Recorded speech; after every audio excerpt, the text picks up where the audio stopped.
आज इस वीडियो में हम बात करने वाले हैं इम्यून सेल्स के टाइप्स के बारे में और ये है लेक्चर नंबर 4। ऑलरेडी 3 लेक्चर्स जा चुके हैं, तो मेक श्योर आपने उनको देख लिया हो, उसके बाद ही ये आगे का पोर्शन आपको समझ में आएगा। ठीक है, तो जो जितना भी पोर्शन मैं आपको पढ़ा रही हूँ यहाँ पे, वो मैंने लिया है Kuby immunology 7th edition and 8th edition से। जितना भी कुछ कंटेंट पढ़ा रही हूँ सभी इन्हीं दोनों एडिशन से लिया गया है। अगर हम बात करते हैं, हमने लास्ट वीडियो में किस चीज़ के बारे में बात की थी कि हिमाटोपोइटिक स्टेम सेल से मेनली WBCs के जो ओरिजिन्स होते हैं, WBC के टाइप के जो सेल्स होते हैं वो कैसे बनते हैं। मेनली WBCs के आप कह सकते हो कि उनके टाइप्स कैसे ओरिजिनेट होते हैं। तो हमने ये देखा था कि हिमाटोपोइटिक स्टेम सेल से 2 टाइप के प्रोजेनाइटर सेल्स बनते हैं, माइलॉइड एंड लिम्फॉइड। ठीक है, अब माइलॉइड से हमें क्या मिल रहा था? माइलॉइड से हमें मिल रहा था ग्रैनुलोसाइट्स एंड मोनोब्लास्ट मिल रहे थे, जिसमें से हमें मोनोसाइट्स, मैक्रोफाज, DC सेल्स मिल रहे थे। एंड लिम्फॉइड प्रोजेनाइटर से हमें B lymphocyte, T lymphocyte and natural killer cell मिल रहे थे। तो इन सब चीज़ों को हमने ऑलरेडी लास्ट क्लास में डिस्कस कर लिया है, तो दोबारा से इन सबको मैं नहीं समझाऊंगी, इसके लिए आप पुराना लेक्चर देख सकते हैं। ठीक है, तो ये हमने कुछ ऐसे डिवाइड किया था। फाइन, तो यहाँ पे मैंने मेनली मेन सेल्स को आपके सामने प्रेजेंट किया था। इसके पीछे और भी बहुत से सेल्स हैं, तो अभी मैंने क्या किया है, मैंने एक और तरीके से इसको डिवाइड कर दिया है। अगर आप ध्यान से देखेंगे तो कोई भी डिफरेंस नहीं है, जो डिफरेंस है वो यहाँ पर है, एक यहाँ पे और एक यहाँ पे। कि जो माइलोब्लास्ट था जो हमने यहाँ पे देखा था, ठीक है, ये वाला पोर्शन, तो माइलॉइड सेल में जो माइलोब्लास्ट है इसमें हमने न्यूट्रोफिल्स, बेसोफिल्स एंड इओसिनोफिल्स देखे थे। इसके अलावा इसमें एक मास्ट सेल भी आता है, ये भी एक टाइप का ग्रैनुलोसाइट्स ही है और ये माइलोब्लास्ट से ही ओरिजिन लेता है। मोनोब्लास्ट, ऑब्वियसली ये बात आपको पता है, मोनोब्लास्ट में मोनोब्लास्ट से मोनोसाइट बनते हैं, मोनोसाइट से जो है मैक्रोफाज एंड डेंड्राइटिक सेल्स बन सकते हैं। ठीक है, लिम्फॉइड में भी देखिए ये तीनों चीजें ऑलरेडी हमने पढ़ रखी है। जो एडिशनल ऐड हुआ है वो है इनेट लिम्फॉइड सेल्स। ठीक है, तो ये न्यूली ऐड किया है। अब इसको पहले इसलिए नहीं बताया क्योंकि जब हम बहुत डिटेल में डिस्कस करते हैं regarding the myeloid and lymphoid cell, तब हम हर एक सेल्स को डिस्कस करते हैं। ठीक है, लेकिन जब हम इन जनरल लेके चलते हैं तो हम मेन सेल्स को डिस्कस कर रहे होते हैं। तो आज का जो हमारा टॉपिक है वो होगा ग्रैनुलोसाइट्स। ठीक है, तो आज के हमारे टॉपिक में लास्ट क्लास में हमने पढ़ा था हिमाटोपोइटिक स्टेम सेल क्या होते हैं, कौन कौन से जीन इन्वॉल्व होते हैं और ये कैसे माइलॉइड एंड लिम्फॉइड बनाते हैं। आज जो है हम ग्रैनुलोसाइट्स के बारे में पढ़ेंगे, यानी माइलॉइड सेल्स में भी ग्रैनुलोसाइट्स कैसे बनते हैं, क्योंकि ये दोनों को हमें ऑब्वियसली इम्यूनोलॉजी में नहीं पढ़ना, इसको मैं ऑलरेडी आपको ब्लड फिजियोलॉजी में पढ़ा चुकी हूँ। तो मैंने क्या किया है, ये जो यहाँ पे जितने भी सेल्स हैं इसको हम और क्या करेंगे, इनके फंक्शन एज वेल एज इनकी प्रॉपर्टी के बेसिस पे किसी और नाम से भी इसको डिवाइड कर सकते हैं। जैसे कि मैं आपको दिखाती हूँ यहाँ पे, लुक एट दिस। ठीक है, तो देखिए अब मैंने माइलॉइड के पास से RBC एंड प्लेटलेट्स हटा दिया क्योंकि अभी उनसे हमारा कोई काम नहीं है in case of the immunology जब हम पढ़ते हैं। तो मैंने क्या किया है, पहला जो कैटेगरी लिया है वो लिया है ग्रैनुलोसाइट्स का। इसमें जो है ये चारों चले आए जिसका नाम मैंने अभी आपको जस्ट बताया था। ठीक है, इसके बाद माइलॉइड सेल्स को ही मैंने एंटीजन प्रेजेंटिंग सेल्स में डिवाइड कर दिया है। आई मीन टू से ये इसी तरीके से डिवीजन करके दिया गया है, कूबे में भी इसी तरीके से डिवीजन करके दिया गया है। अब एंटीजन प्रेजेंटिंग सेल्स में देखिए कौन कौन चला आया, मोनोसाइट्स, मैक्रोफाज, डेंड्राइटिक सेल। तो क्या ये तीनों सेल नए हैं? बिल्कुल नहीं, हमने अभी अभी पढ़ा। देखिए मोनोब्लास्ट से जो हमें मिल रहा था वो ये तीनों मिल रहे थे और एक्चुअल में ये तीनों जो हैं APC कहलाते हैं, एंटीजन प्रेजेंटिंग सेल्स। अब ये एंटीजन प्रेजेंटिंग सेल्स क्या होते हैं इसके बारे में हम नेक्स्ट लेक्चर में बात करेंगे। आज का जो हमारा फोकस है वो होगा सोनली ग्रैनुलोसाइट्स। ठीक है, सोनली ग्रैनुलोसाइट्स, हम इस पे फोकस करेंगे। चारों के बारे में डिटेल में डिस्कस करेंगे कि एक्चुअल में ये होते क्या हैं और ये काम कैसे करते हैं। ठीक है, ओके। अब अगर हम बात करते हैं माइलॉइड लीनिएज की, यानी हिमाटोपोइटिक स्टेम सेल से एक लीनिएज गया माइलॉइड सेल्स में और एक गया लिम्फॉइड सेल्स में। ठीक है, हमारा आज का टॉपिक है माइलॉइड सेल्स और माइलॉइड सेल्स में भी ग्रैनुलोसाइट्स, यानी ये वाला एरिया। ठीक है, ये वाले एरिया के बारे में हम डिस्कस कर रहे हैं। तो ये माइलॉइड लीनिएज सेल्स की प्रॉपर्टी क्या होती है, तो हमने अभी देखा कि माइलॉइड लीनिएज के जो सेल्स होते हैं वो RBC भी बनाते हैं, प्लेटलेट्स बनाते हैं, ग्रैनुलोसाइट्स बनाते हैं, मोनोसाइट्स, मैक्रोफाज, ये सब कुछ वो बनाते हैं। ठीक है, तो जब भी हमारी बॉडी में कहीं भी इन्फेक्शन होता है या कोई भी पैथोजन अटैक करता है तो सबसे पहले जो सेल्स काम करते हैं वो माइलॉइड लीनिएज वाले ही होते हैं, यानी जिनके बारे में यहाँ मेंशन करके रखा है वही सेल्स एक्चुअल में सबसे पहले इन्फेक्शन की साइट पे एंट्री लेते हैं। ओके, तो हम ये कहते हैं एक्चुअल में कि ये जो व्हाइट ब्लड सेल्स हैं, the white blood cells within this lineage are innate immune cell, ठीक है। अब ये इनेट इम्यून सेल्स क्या होते हैं? इनेट इम्यून सेल्स वो सेल्स होते हैं जो इनेट इम्यूनिटी प्रोवाइड करते हैं। मतलब आप कह सकते हो हमारी बॉडी में फर्स्ट लाइन ऑफ डिफेंस जो होता है वो इनेट इम्यून सेल्स प्रोवाइड करते हैं, यानी ऐसे सेल्स जो हमारी बॉडी में ऑलरेडी प्रेजेंट रहते हैं, ठीक है, लेकिन जब पैथोजन आता है तो वो आराम से उसको इनकाउंटर कर लेते हैं। तो हम ये कह सकते हैं they are already present from our birth, मतलब कि हमने जब जन्म लिया है तभी से वो हमारी बॉडी में प्रेजेंट है और वो हमारी बॉडी में काम कर रहे होते हैं, ठीक है। तो उनको हम इनेट इम्यून सेल्स कह देते हैं क्योंकि वो हमें इनेट इम्यूनिटी प्रोवाइड करते हैं। अब ये इनेट इम्यूनिटी, एडेप्टिव इम्यूनिटी क्या होती है, ये हम आने वाले लेक्चर्स में मतलब डिटेल में डिस्कस करेंगे। यहाँ पे अभी आज के लिए आप सिर्फ इतना समझ के रख लीजिए, एक माइनर डिफरेंस मैं आपको बता देती हूँ कि innate immunity and adaptive immunity में क्या डिफरेंस होता है। अगर हम इनेट की बात करते हैं, ठीक है, तो हम कहते हैं इनेट इम्यूनिटी जो है हमारी बॉडी में बाय बर्थ प्रेजेंट रहती है। जैसे कि आपके स्किन के ऊपर, जैसे हमारा जो स्किन है that is a type of the factor जो कि हमें इनेट इम्यूनिटी प्रोवाइड करता है। मतलब कि जब हम जन्म लेते हैं तो वो बैरियर या वो इम्यूनिटी हमारे अंदर ऑलरेडी पाई जाती है। ऐसे ही कुछ सेल्स होते हैं जो हमें इनेट इम्यूनिटी प्रोवाइड करते हैं। जैसे कि मान लीजिए कि फॉर एग्जाम्पल कोई भी पैथोजन हमारी बॉडी में एंटर करता है तो हमेशा इनेट इम्यूनिटी के सेल्स एक्टिव हो जाएंगे, चाहे कोई भी एंटर करे, कोई भी टाइप का पैथोजन एंटर करे वो एक्टिव हो जाएंगे। मतलब they are showing the non specific response. उनको पता नहीं है कि किसके लिए ज़्यादा रिस्पॉन्ड करना है, किसके लिए कम रिस्पॉन्ड करना है, किसके लिए रिस्पॉन्ड करना है, किसके लिए नहीं रिस्पॉन्ड करना है। ये लगभग ये सेल्स हमेशा एक्टिव हो जाती हैं, तो हम कहते हैं they are showing the non specific response. जबकि अगर हम बात करते हैं एडेप्टिव की, तो एडेप्टिव इम्यूनिटी जो है हमारी बॉडी में बाय बर्थ से प्रेजेंट नहीं रहती है। जब ये एंटीजन को इनकाउंटर करती है, मतलब कि हमारी बॉडी में जो इम्यूनिटी यानी हमारा जो प्रोटेक्शन पावर है वो तब एक्टिवेट होता है जब एक बार एंटीजन को इनकाउंटर कर लिया जाता है, ठीक है। तब वो सेकेंड टाइम जब दोबारा से वो एंटीजन हमारी बॉडी में एंटर करेगा ना, तो एडेप्टिव इम्यूनिटी बहुत अच्छे से काम करेगी, ठीक है। और ऑब्वियसली ये डिस्टिंग्विश करती है, पहली बार हमारी बॉडी में कोई चीज़ अटैक की है तो उसके ऊपर ये स्लोली काम करती है, लेकिन दूसरी बार वही चीज़ हमारी बॉडी पे अटैक की है तो ये बहुत स्ट्रांगली रिस्पॉन्ड करती है। लेकिन इनेट के साथ नहीं होता। इनेट एक ही, आप कह सकते हो एक ही फ्रीक्वेंसी के साथ लगभग हर बार अटैक करता है, चाहे कोई पैथोजन हमारी बॉडी में फर्स्ट टाइम एंटर किया हो या 10th टाइम एंटर किया हो। इनेट इम्यून सेल्स जो होते हैं, इनेट इम्यूनिटी के जो सेल्स होते हैं वो लगभग हमेशा ही एक ही फ्रीक्वेंसी या एक ही इंटेंसिटी के साथ हमेशा अटैक करते हैं। तो अभी के लिए जैसे मैंने कहा इसके बारे में डिटेल में आगे डिस्कशन होगा हमारा। अभी के लिए बस इतना जान के रख लीजिए कि हमारी बॉडी में बाय बर्थ जो इम्यूनिटी प्रेजेंट रहती है वो इनेट रहती है, और एडेप्टिव इम्यूनिटी को हम जन्म लेने के बाद जो है इस एडेप्टिव इम्यूनिटी को एडॉप्ट करते हैं या एक्वायर करते हैं, ठीक है, जब पैथोजन का अटैक होता है। अभी के लिए बस इतना रहने देते हैं, बाद में डिटेल में डिस्कस करेंगे, ठीक है। तो अभी जो आज का टॉपिक है उसको समझने के लिए इतना पोर्शन काफी होगा, इतने से आप आराम से समझ जाओगे कि दोनों इम्यूनिटी में क्या फर्क है, आज वाला सेल जो है वो कैसे काम कर रही है, ठीक है। ओके, तो जैसे कि हमने कहा कि ये जो सेल्स हैं वो इनेट इम्यूनिटी के पार्ट होते हैं और इनको हम इनेट इम्यून सेल्स भी कहते हैं। ऐसा हो ही सकता है कि मान लीजिए ये पैथोजन है, ठीक है, इसने हमारी बॉडी पे अटैक किया, इसने बॉडी पे अटैक किया। अटैक करने के बाद क्या हुआ, बॉडी में जो माइलॉइड सेल्स थे ये एक्टिवेट हो गए, माइलॉइड सेल्स जो है एक्टिवेट हो गए, और ये माइलॉइड सेल्स एक्टिवेट होकर हमारी बॉडी में इनेट इम्यूनिटी क्रिएट कर लिया। इम्यूनिटी का मतलब ये होता है कि कोई चीज से हमारा प्रोटेक्शन हो रहा है। अब ये इनेट इम्यूनिटी क्रिएट किया किसकी वजह से, ये माइलॉइड सेल्स की वजह से। लेकिन ये माइलॉइड सेल्स बड़े चालाक होते हैं, ये खुद को तो एक्टिवेट करते ही हैं पैथोजन के खिलाफ, साथ ही साथ अपने साथियों को भी एक्टिवेट कर देते हैं, जिसे हम बोलते हैं लिम्फॉइड सेल्स, जिसमें कि बी सेल्स, टी सेल यानी बी लिम्फोसाइट, टी लिम्फोसाइट चले आते हैं, उन सबको भी एक्टिवेट कर देते हैं। और एक साथ जो है माइलॉइड सेल्स भी पैथोजन पे अटैक करेगा, फिर बाद में फिर ये लिम्फॉइड सेल्स भी अटैक करेंगे, और इस तरीके से वो पैथोजन का रिमूवल हो जाएगा बॉडी के बाहर, ठीक है। तो इस ढंग से हमने देखा कि हमेशा जो फर्स्ट रिस्पॉन्स होता है जब भी कोई चीज़ अटैक करती है बॉडी पे, मेनली इन्फेक्शन अगर होता है, तो सबसे पहले अटैक या रिस्पॉन्ड करने वाले जो सेल्स होते हैं वो माइलॉइड लीनिएज के होते हैं, यानी माइलॉइड वाले डिसेंडेंट्स होते हैं।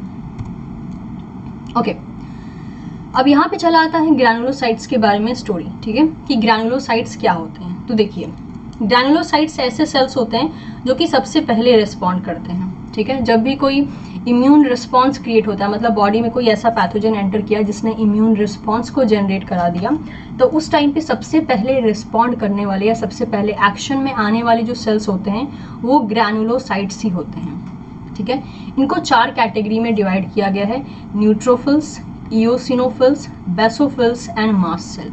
ये 4 टाइप के ग्रैनुलोसाइट्स देखे जाते हैं। अब इनको ग्रैनुलोसाइट्स क्यों कहा गया है? Because they are having the granules. ठीक है, इनकी बॉडी में ग्रैन्यूल्स प्रेजेंट रहता है और वो ग्रैन्यूल्स के प्रेजेंट रहने के कारण हमने इनको नाम दे दिया है ग्रैनुलोसाइट्स। इनके पास जो न्यूक्लियस होता है वो मल्टी लोब्ड होता है, यानी छोटे छोटे से लोब फॉर्म में प्रेजेंट रहता है इनका न्यूक्लियस, और मल्टी लोब होता है यानी मल्टीपल आपको देखने को मिलेगा, नंबर में जो है एक से ज्यादा देखने को मिलेगा। ठीक है, तो इनके पास मल्टी लोब्ड न्यूक्लियाई होता है। एज वेल एज लिम्फोसाइट्स की अगर हम बात करते हैं तो लिम्फोसाइट के पास मल्टी लोब्ड न्यूक्लियाई नहीं होता है, सिर्फ और सिर्फ एक राउंड न्यूक्लियाई देखा जाता है। ठीक है, तो ये एक न्यूक्लियाई के बेसिस पे आप इनको डिस्टिंग्विश कर सकते हैं, दैट इज माइलॉइड ग्रैनुलोसाइट्स को एंड नॉन ग्रैनुलोसाइट्स को। ठीक है, अब ग्रैनुलोसाइट्स जो हैं इनका सब टाइप यानी neutrophils, eosinophils, basophils and mast cell, इनको जो है डिस्टिंग्विश किया जा सकता है अगर हम कुछ किसी टाइप का जो है स्टेन के थ्रू इनके ऊपर स्टेनिंग टेक्निक परफॉर्म करें तो वेरी ऑब्वियस ये थोड़े से कलर में अलग अलग शो होते हैं। ठीक है, थोड़ा सा कलर वेरी करता है तो हम इनको स्टेन कर सकते हैं। साथ ही साथ इनके पास जो ग्रैन्यूल्स होता है, ठीक है, इनके पास जो है they are having the cytoplasmic granule membrane bound vesicle that release their content in response to the pathogen. तो होता क्या है एक्चुअल में कि इनके पास जो ग्रैन्यूल्स है वो अलग अलग टाइप से स्टेन किया जा सकता है। अगर हम लेबोरेटरी बेसिस पे स्टेन करके इन चारों के बारे में थोड़ा सा डिफरेंस देखना चाहें तो इतना ही नहीं, जो ये ग्रैनुलोसाइट्स होते हैं इनके अंदर वेसिकल्स प्रेजेंट होते हैं, छोटे छोटे से इस टाइप के वेसिकल्स रहेंगे। ठीक है, वो वेसिकल्स में क्या होता है, कुछ कंटेंट प्रेजेंट होता है और वो कंटेंट मदद करता है पैथोजन को बॉडी से बाहर निकालने में, यानी समाव हमें प्रोटेक्शन देने में मदद करता है। अब ये देखा गया है कि ये जो ग्रैन्यूल्स है, हमने कहा ग्रैन्यूल्स होता है, वेसिकल्स होता है। अब ये ग्रैन्यूल्स के अंदर क्या है, ग्रैन्यूल्स के अंदर वैरायटी ऑफ प्रोटीन पाया जा सकता है।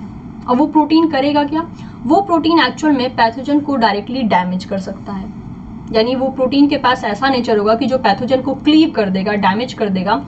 और साथ ही साथ इनमें इनके पास ऐसी भी प्रॉपर्टी होती है, इन सारे प्रोटीन के पास ऐसी भी प्रॉपर्टी होती है कि ये ट्रैफिकिंग कर सकते हैं। ट्रैफिकिंग का मतलब क्या हुआ, मान लीजिए सपोज कर लेते हैं यहाँ पे ये एक एरिया है, ठीक है, बॉडी में, और इन्फेक्शन यहाँ पे हुआ है, इस एरिया में इन्फेक्शन हुआ है, यहाँ इस एरिया में बैक्टीरिया ने अटैक किया है और जो व्हाइट ब्लड सेल्स हैं वो यहाँ पे प्रोड्यूस हो रहे हैं, तो इनको यहाँ पे जाना पड़ेगा ना, अटैक वाले एरिया पे, इन्फेक्शन वाले एरिया पे।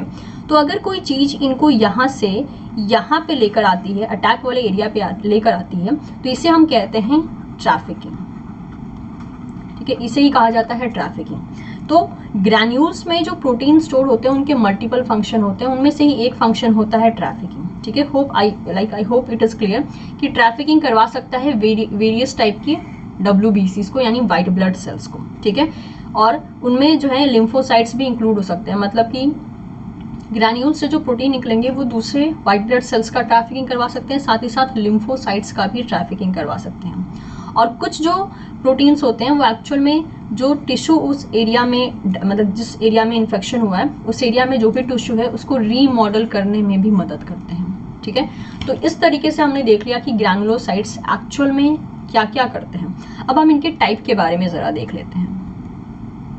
ओके, तो ये टाइप है, ये एक छोटा सा टेबल है, सब कुछ याद नहीं करना है, ये आपको एक बेटर आइडिया देगा कि हम कह तो रहे हैं कि ग्रैन्यूल्स में प्रोटीन होते हैं या मॉलिक्यूल होते हैं, लेकिन कौन से प्रोटीन होते हैं, उनका एक्चुअल में नेचर क्या हो सकता है। तो ये आपको रफ आइडिया देगा कि एक्चुअल में ग्रैन्यूल्स में क्या क्या स्टोर होता है, और अगर वो ग्रैन्यूल्स बर्स्ट हो और अपना कंटेंट रिलीज करे तो वो क्या क्या इफेक्ट डाल सकता है पैथोजन पे। अगर हम न्यूट्रोफिल्स की बात करें, ठीक है, तो न्यूट्रोफिल्स में ग्रैन्यूल्स में क्या क्या प्रेजेंट रह सकता है, प्रोटीएजेस। एग्जाम्पल इसका इलास्टेज, कोलाजिनेज।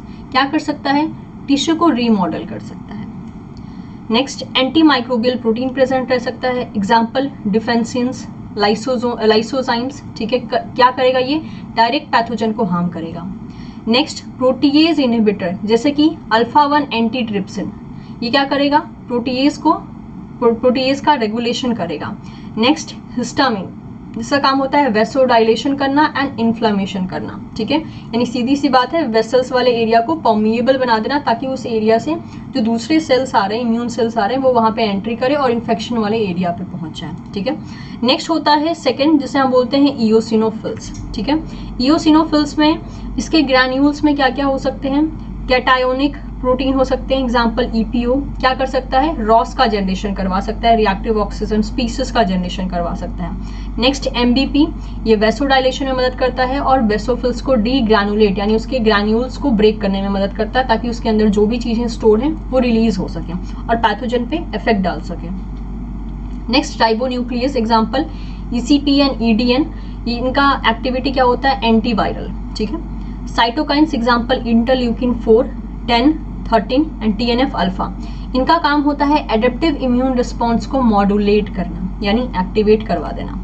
नेक्स्ट होते हैं केमोकाइंस, जिनका एग्जाम्पल हो गया रेंटिस, MIP-1 अल्फा, जो कि ल्यूकोसाइट को अट्रैक्ट करने का काम करता है। तो इओसिनोफिल्स जब डी ग्रैनुलेट होते हैं तो वो केमोकाइंस को भी सिक्रीट करते हैं और वो दूसरे ल्यूकोसाइट्स को एक एरिया में अट्रैक्ट करता है जहाँ पे इन्फेक्शन फैला हुआ है, क्योंकि वहाँ पे सभी सेल मैक्सिमम सेल्स आकर इकट्ठा होते हैं, तभी जो है वो पैथोजन को बॉडी से हटा पाते हैं। लास्ट आ जाता है बेसोफिल्स या फिर मास्ट सेल, ये क्या क्या रिलीज कर सकते हैं अपने ग्रैन्यूल से, साइटोकाइंस, एग्जाम्पल इंटरल्यूकिन 4 एंड 13, ये भी एडेप्टिव इम्यून रिस्पॉन्स को मॉड्यूलेट करने का काम करते हैं। लिपिड मीडिएटर्स लाइक ल्यूकोट्राइन्स, इनका काम क्या होता है, ये इन्फ्लेमेशन को रेगुलेट करते हैं। लास्ट हिस्टामिन, जिसका काम होता है वेसोडाइलेशन या फिर स्मूथ मसल्स का एक्टिवेशन करना। तो ये एक रफ आइडिया हो गया कि जो भी हमने चीजें पढ़ी थी neutrophils, eosinophils, basophils and mast cell के बारे में, एक रफ आइडिया हो गया कि उनके ग्रैन्यूल्स में क्या स्टोर होते हैं उनका, और जो चीजें स्टोर होती हैं उसका कुछ एग्जाम्पल भी देख लिया और उनके फंक्शन भी देख लिया।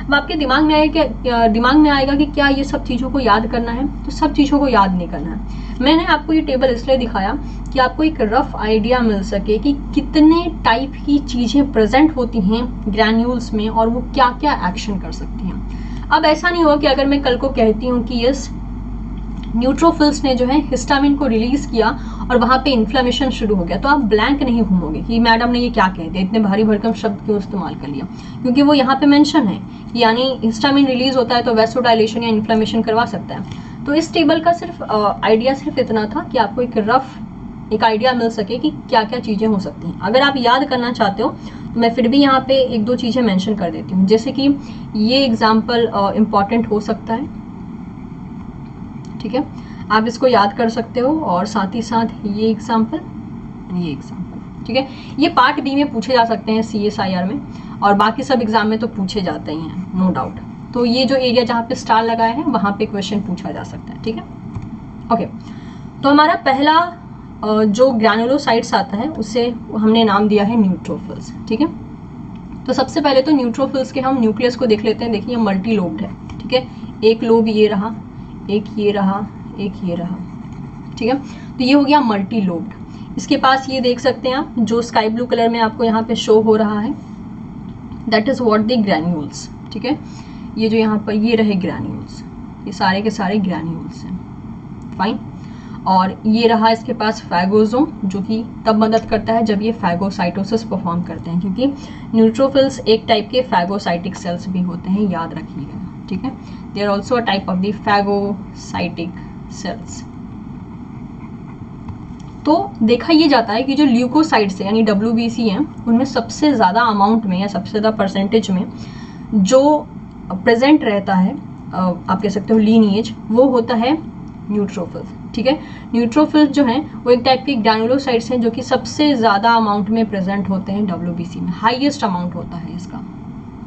नेक्स्ट, ये जो है कुछ इन्फ्लेमेटरी मॉलिक्यूल्स को सिक्रीट करते हैं, जिससे कि एग्जांपल हो गया केमोकाइंस। और ये केमोकाइंस क्या करता है, और जो अलग से न्यूट्रोफिल्स और प्रोड्यूस हो रहे हैं उनको बोन मैरो में जो है डेवलप करवाने में मदद करता है। So they use to promote the development of neutrophils in the bone marrow. Next, देखा ये जाता है कि अगर कोई पेशेंट है तो उसकी बॉडी में कितना परसेंट न्यूट्रोफिल्स पाया जाएगा। अगर एक हेल्दी पर्सन है तो उसकी बॉडी में 50 to 70% ऑफ टोटल न्यूट्रोफिल्स पाया जाएगा, total as compare to the WBC। लेकिन देखने को ये मिलता है कि अगर कोई इंसान किसी टाइप के इन्फेक्शन से सफ़र कर रहा हो तो उसकी बॉडी में जो न्यूट्रोफिल्स होते हैं उनका नंबर बढ़ जाता है। और जब डॉक्टर चेकअप करता है और जब वो काउंट देखता है कि यस कितने परसेंट होने चाहिए और कितने परसेंट है, तो अगर किसी की बॉडी में न्यूट्रोफिल्स का नंबर या परसेंटेज ऑटोमेटिकली बहुत ज़्यादा बढ़ जाता है तो दैट इज़ अ इंडिकेशन कि उसकी बॉडी में किसी टाइप का इन्फेक्शन चल रहा है। इसलिए आपने देखा होगा कि जब भी हमें कुछ प्रॉब्लम होती है सबसे पहले डॉक्टर हमें बेसोफिल्स, न्यूट्रोफिल्स, इओसिनोफिल्स यही चेकअप करवाने के लिए जो है एक नॉर्मल ब्लड टेस्ट करते हैं और उसी के थ्रू वो पहला एक आप कह सकते हो कि अपना ओपिनियन रखता है कि might be we are suffering from this. ठीक है, तो दिस इज व्हाट हैपन। और इस प्रोसेस को हम बोलते हैं ल्यूकोसाइटोसिस, यानी अचानक से न्यूट्रोफिल्स का बढ़ जाना, that is what called the leukocytosis. ठीक है, देखा ये जाता है कि जहाँ पे इन्फेक्शन बहुत ज़्यादा है वहाँ पर न्यूट्रोफिल्स सबसे पहले पहुँच जाते हैं और वहाँ पे एक्ट करने लगते हैं। इनका काम क्या होता है कि जो भी इन्फेक्टेड एरिया है अगर वहाँ पे कोई बैक्टीरिया वगैरह प्रेजेंट है तो वो उसको फैगोसाइटोस कर जाते हैं। फैगोसाइटोस का मतलब हो गया एक ढंग से इनगल्फ कर जाना, यानी खा जाना। ठीक है, और साथ ही साथ न्यूट्रोफिल्स कुछ ऐसे प्रोटीन को सिक्रीट करते हैं जिनका एक्शन मेनली एंटी माइक्रोबियल होता है। तो या तो वो फैगोसाइटोस तो करते ही हैं, बैक्टीरिया को खा जरूर लेते हैं, साथ ही साथ एंटी माइक्रोबियल प्रोटीन को भी रिलीज करते हैं ताकि वो बैक्टीरिया पे इफेक्ट डाल सके। न्यूट्रोफिल जो है एक मेजर कंपोनेंट की तरह रिगार्ड होता है इन केस ऑफ द पस, यानी मान लीजिए कोई आपको वुंड हुआ है, कोई घाव लग गया है या फिर आपकी बॉडी पे ही कोई ऐसा वुंड हो गया है तो आपने देखा होगा कि अक्सर उसमें व्हाइट कलर के पस जो हैं कलेक्ट हो जाते हैं। उस पस में एक मेजर कंपोनेंट देखा जाता है न्यूट्रोफिल्स। मेनली वो न्यूट्रोफिल्स होते हैं वहाँ पे जो कि समहाउ अपनी लाइफ पूरी करके जो है मतलब समहाउ बॉडी से अपनी पूरी लाइफ को कंप्लीट कर चुके हैं और वो वहाँ पे प्रेजेंट रह के पस में अपना कंट्रीब्यूशन दे रहे होते हैं। तो ये एक टाइप के कंपोनेंट हो सकते हैं जो कि पस में देखने को मिल सकते हैं। ठीक है, इसके अलावा जो न्यूट्रोफिल्स होते हैं वो एडेप्टिव इम्यून रिस्पॉन्स को क्रिएट करने में मदद करते हैं। ये खुद तो लाइक इन्नेट इम्यून सिस्टम का पार्ट है, लेकिन जैसे कि मैंने आपको ये वाली स्टोरी बताई थी, ये वाली स्टोरी कि पहले माइलॉइड सेल्स खुद एक्टिवेट होते हैं। इनमें से कोई माइलॉइड सेल्स में से भी कोई भी सेल एक्टिवेट रह सकता है जो हमने अभी लिस्ट देखा है, और वो माइलॉइड सेल्स फिर लिम्फॉइड सेल्स को एक्टिवेट करते हैं। और लिम्फॉइड सेल्स का मेजर तरीके से काम होता है एडेप्टिव इम्यूनिटी में अपना रोल प्ले करना। तो यही चीज़ यहाँ पे भी बोली गई है कि अगर न्यूट्रोफिल्स एक्टिवेट हो जाते हैं तो वो एडेप्टिव इम्यून रिस्पॉन्स को या एडेप्टिव इम्यून रिस्पॉन्स करने वाले सेल्स को एक्टिवेट करवा सकते हैं। और इस तरीके से हमने देखा कि न्यूट्रोफिल्स क्या कर सकते हैं। लेट्स सी इओसिनोफिल्स की क्या कहानी है। ठीक है, तो you can see here eosinophils का ये रहा ग्रैन्यूल्स। ठीक है, आपको बता ही दिया है ग्रैन्यूल्स में भी क्या क्या पाए जा सकते हैं, अभी हमने टेबल के फॉर्म में देखा। अगर आप इसके न्यूक्लियस को देखें तो ये रहा न्यूक्लियस, ये भी मल्टी लोब ही है। अगर स्पेसिफिकली कहें तो बाई लोब्ड है क्योंकि इसके पास दो लोब है, एक ये और एक ये। ठीक है, तो हम इसे बाई लोब भी कह सकते हैं, हम इसे मल्टी लोब भी कह सकते हैं। ठीक है, by lobed is a type of a multi lobe, हम ऐसा कह सकते हैं। तो देखिए क्या होता है, इओसिनोफिल्स भी एक टाइप का ग्रैनुलोसाइट्स ही है, सबसे पहली बात। ठीक है, ये मेनली क्या करता है, ये ज़्यादातर उस एरिया में आपको एक्शन करते हुए देखा जाएगा जिस एरिया में कुछ हेलमिंथस के थ्रू जो है अटैक हुआ है हमारी बॉडी पे, यानी पैरासिटिक वर्म। जो पैरासिटिक वर्म्स होते हैं अगर उन्होंने हमारी बॉडी में मतलब हमारी बॉडी में अटैक किया है तो उस जगह पे जो है सबसे पहले इओसिनोफिल्स एक्ट करते हुए देखे जाएंगे। यानी हमारी बॉडी को पैरासिटिक वर्म से बचाने का काम इओसिनोफिल्स का होता है, इनका मेजर काम होता है। ठीक है, और ये देखा गया है कि जब इओसिनोफिल्स इस पैरासिटिक वर्म के पास पहुंचते हैं तो वो कुछ ऐसे कंटेंट को रिलीज करते हैं अपने ग्रैन्यूल्स में से जो कि इस वर्म का जो बाहरी मेम्ब्रेन होता है, सेल मेम्ब्रेन होता है, उसको डैमेज करना शुरू कर देता है और हेंस पैरासिटिक वर्म्स की डेथ होना शुरू हो जाती है। मतलब कि समहाउ उसको अफेक्ट कर रहा है क्योंकि इओसिनोफिल्स में ग्रैन्यूल्स स्टोर्ड है। मान लीजिए अब ये ग्रैन्यूल्स से जो है कोई प्रोटीन को या कोई फैक्टर को रिलीज कर रहा है और यहाँ पे कोई पैरासिटिक वॉर्म है और ये प्रोटीन इस पे काम कर रहे हैं, तो होगा क्या, ये इसके साइड वॉल जो है मेनली इसका सेल मेम्ब्रेन जो है उसको अफेक्ट करने लगेंगे और धीरे धीरे करके जो है उस पर नेगेटिव इम्पैक्ट डालने लगेंगे, that is on the parasitic worm, और उसका एलिमिनेशन हो जाएगा। और इस तरीके से वो मेनली वॉर्म को हमारी बॉडी से एलिमिनेट करने का काम करते हैं। जैसे हमने देखा था कि जहाँ पे इन्फेक्शन होता है वहाँ पे न्यूट्रोफिल्स माइग्रेट करके पहुंच जाते हैं, वैसे ही इओसिनोफिल्स भी मोटाइल होते हैं, यानी they can migrate to the infection area, जहाँ भी टिश्यू डैमेज हुआ है या जहाँ पे पैरासिटिक वॉर्म ने मेनली उसका आप कह सकते हो कि इन्वेशन देखा जा रहा है, स्प्रेडिंग देखा जा रहा है, या वहाँ पे उसका इफेक्ट देखा जा रहा है, वहाँ पे इओसिनोफिल्स माइग्रेट हो सकते हैं। इतना ही नहीं, ये भी देखा गया है कि जो हमारी बॉडी में अस्थमा या फिर एलर्जी, इनका जो सिम्टम्स दिखता है हमारी बॉडी में, जो भी इंसान अस्थमा से सफ़र कर रहा है या एलर्जी से सफ़र कर रहा है, तो हमारी बॉडी में जो सिम्टम्स देखे जाते हैं उसके पीछे एक कंट्रीब्यूटर जो है इओसिनोफिल्स भी होता है। यानी इओसिनोफिल्स भी वहाँ पे उस वक्त पे कहीं ना कहीं काम कर रहा होता है जब हमारी बॉडी में अस्थमा या फिर एलर्जिक सिम्टम्स देखे जाते हैं। और साथ ही साथ इओसिनोफिल्स कुछ साइटोकाइन को रिलीज करता है। साइटोकाइंस की रिलीज करने की वजह से एडेप्टिव इम्यून रिस्पॉन्स भी एक्टिवेट हो सकता है, और अगर एडेप्टिव इम्यून रिस्पॉन्स एक्टिवेट होता है तो B and T cells activate हो सकते हैं, जैसे अभी मैंने आपको बताया, क्योंकि लिम्फॉइड सेल्स जो है एडेप्टिव इम्यून रिस्पॉन्स क्रिएट करवाते हैं। और एडेप्टिव इम्यून रिस्पॉन्स की हम बात करें या लिम्फॉइड सेल्स की बात करें तो उसमें B and T cell majority तरीके से देखे जाते हैं। ठीक है,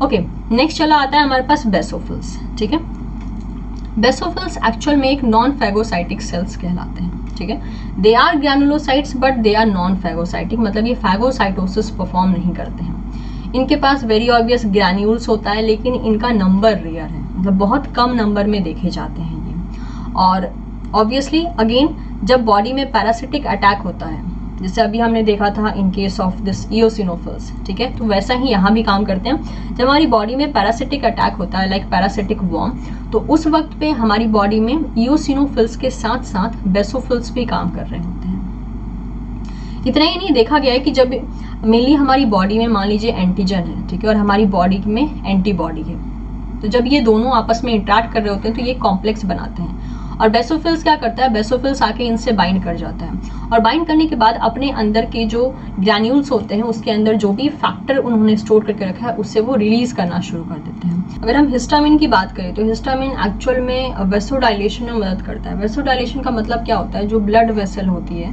ठीक है, एक तो प्रॉपर साइज में होती है, एक होता है डायलेट हो जाना, मतलब कि उसका वाइड हो जाना। सीधी सी बात करें तो जो ब्लड वेसल कुछ ऐसे होती है, जब वेसोडाइलेशन होता है तो उसका जो आप कह सकते हो एरिया होता है वो थोड़ा सा बढ़ जाता है। ठीक है, यानी सीधी सी बात करें तो थोड़ा सा ज्यादा एरिया बढ़ा लेना, उसे हम बोलते हैं वेसोडाइलेशन, डायलेट कर लेना। तो उस वेसोडाइलेशन में, जिसे हम वेसल्स परमिएबिलिटी भी कह सकते हैं, उस वेसोडाइलेशन में हिस्टामाइन बहुत इंपॉर्टेंट रोल प्ले कर रहा होता है। साथ ही साथ देखा जाता है कि बेसोफिल्स जो साइटोकाइंस को रिलीज करता है, वो साइटोकाइंस क्या करती हैं, अदर इम्यून सेल्स की ट्रैफिकिंग में मदद करती है, यानी जहाँ पे इन्फेक्शन हुआ है उस एरिया में बाकी सेल्स को बुलाने में मदद करती हैं, जो साइटोकाइंस रिलीज होती हैं फ्रॉम दी बेसोफिल सेल्स। ठीक है, इसके अलावा जो बेसोफिल्स हैं इनका इंपॉर्टेंट रोल एलर्जिक सिम्टम में भी देखा गया, यानी हमारी बॉडी में अगर एलर्जिक सिम्टम होता है तो समहाउ वहाँ पर जो है एक रोल बेसोफिल्स भी निभा रही होती हैं, क्योंकि उस टाइम पे वो बाहर से आए हुए किसी एलर्जेंस के खिलाफ अटैक करती हैं, लेकिन वो हाइपर अटैक हो जाता है and hence we suffer from the allergy. ठीक है, तो ये थी कहानी आपके बेसोफिल्स की। नेक्स्ट देखते हैं मास्ट सेल। लास्ट चले आते हैं हमारे पास मास्ट सेल। ठीक है, मास्ट सेल का भी काम होता है पैरासिटिक वॉर्म जो अटैक किया है बॉडी में, उससे जो है हमारी बॉडी को प्रोटेक्ट करना, साथ ही साथ एलर्जीज में भी अपना कंट्रीब्यूशन देता है, यानी ये भी जब हमारी बॉडी में एलर्जी हो रही होती है तो ये भी वहाँ पर मेनली अपना रोल निभा रहा होता है। देखने को ये मिलता है कि मास्ट सेल एक्चुअल में बोन मैरो से अनडिफ्रेंशिएटेड फॉर्म में रिलीज हो जाते हैं। ठीक है, जब उनके पास कोई फंक्शनैलिटी नहीं होती, लेकिन उसके बाद वो अलग अलग टिश्यू में माइग्रेट हो जाते हैं, जैसे कि हो गया स्किन हो गया, कनेक्टिव टिश्यू हो गया, इसके अलावा डाइजेस्टिव ट्रैक हो गया, जेनेटो यूरिनल ट्रैक हो गया। इस ऐसे एरिया में जो है वो एंटर करते हैं और वहाँ पे जाकर अपनी फंक्शनैलिटी गेन कर लेते हैं, क्योंकि वो वहाँ पे मैच्योर हो जाते हैं। और मैच्योर होने के बाद जो है ये फिर पैरासिटिक वॉर्म जिस एरिया में अटैक करता है उसके लिए मतलब उसके अगेंस्ट में जो है रिस्पॉन्ड करते हैं। इनके पास भी ग्रैन्यूल्स होता है, large number of cytoplasmic granules होता है, यू कैन सी हियर, ये रहा ग्रैन्यूल्स, ठीक है। उनके पास भी हिस्टामिन नाम का कंपाउंड होता है, इनके ग्रैन्यूल्स में स्टोर होता है, जो कि एक्चुअल में बहुत से अलग अलग एरिया में काम कर सकता है, जैसे कि हो गया वैसोडाइलेशन, या फिर एक एरिया से दूसरे एरिया में इंफॉर्मेशन पहुंचाने में मदद कर सकता है, ठीक है, अलग अलग केमिकल्स की मदद से कर सकता है। तो ये हो गई मास्ट सेल की कहानी। ओके, अब आता है बेसोफिल्स एंड मास्ट सेल में क्या सिमिलरिटी है। इनिशियली क्या देखा गया कि माना जाता था कि ये दोनों सेल्स एक ही ओरिजिन से आए हैं और इनका एक ही जैसा फंक्शन है, तो हम क्या कह देते थे, बेसोफिल्स एंड मास्ट सेल मोर और लेस दे आर सेम। लेकिन अभी की फिलहाल की जो रीसेंट रिसर्च है, रीसेंट डेटा जो है ये सजेस्ट करती है कि basophils and mast cell have distinct origin, दोनों का जो है ओरिजिन डिफरेंट है एंड फंक्शन ऑल्सो, ठीक है। तो दोनों का फंक्शन भी अलग है एंड ओरिजिन भी अलग है, वो दोनों एक ही नहीं है, obviously both are different cells. Initially कहा जाता था कि दोनों एक ही टाइप के सेल हैं, लेकिन अभी बोला जा रहा है कि नहीं, दोनों डिफरेंट टाइप के सेल हैं, फंक्शन भी डिफरेंट करते हैं। Yes, they are having some common function, but कुछ कॉमन फंक्शन हो जाने के कारण हम ये नहीं कह सकते कि ये दोनों एक ही हैं, ठीक है। तो ऑब्वियसली इनका अपने अपने एरिया में अपने अपने तरीके से काम इनका करना होता है। तो जब ये अपने तरीके से जब किसी भी एरिया में काम करती हैं, किसी भी एरिया में फंक्शन करती हैं, तो वो इनका एक डिस्टिंक्टिव फंक्शन कहलाता है। लेकिन ऐसा नहीं है कि दोनों की दोनों सेल्स का एक ही जैसा फंक्शन देखा जाता है। तो रिसेंट रिसर्च के according both are completely a different cells with the different origin and function, ठीक है। कुछ फंक्शन सेम मिल जाएंगे आपको इनके, लेकिन सारे के सारे फंक्शन सेम नहीं होते हैं। तो ये थी कहानी माइलॉइड लीनिएज की, कि ये क्या करते हैं, कैसे करते हैं। नेक्स्ट वीडियो में जो है हमारा टारगेट बनेगा ये वाला पोर्शन, ठीक है, ये वाला पोर्शन हम टारगेट करेंगे। आज हमने ये वाला पोर्शन डन कर लिया, क्या होता है, कैसे होता है, सबके फीचर्स विथ डायग्राम हमने डील कर लिए। आई होप ये लेक्चर आपको यूजफुल लगा होगा। नेक्स्ट वीडियो में हम बात करेंगे मोनोब्लास्ट के बारे में, जो कि एक्चुअल में APCs कहलाते हैं, एंटीजन प्रेजेंटिंग सेल्स कहलाते हैं, ठीक है। तो वीडियो अच्छा लगा हो तो इसे प्लीज़ लाइक ज़रूर कीजिएगा, साथ ही साथ इसे जो है आप अपने दोस्तों के साथ भी शेयर कर सकते हैं। And don't forget to subscribe teaching Pathshala for the further updates. Thank you so much everyone and stay safe.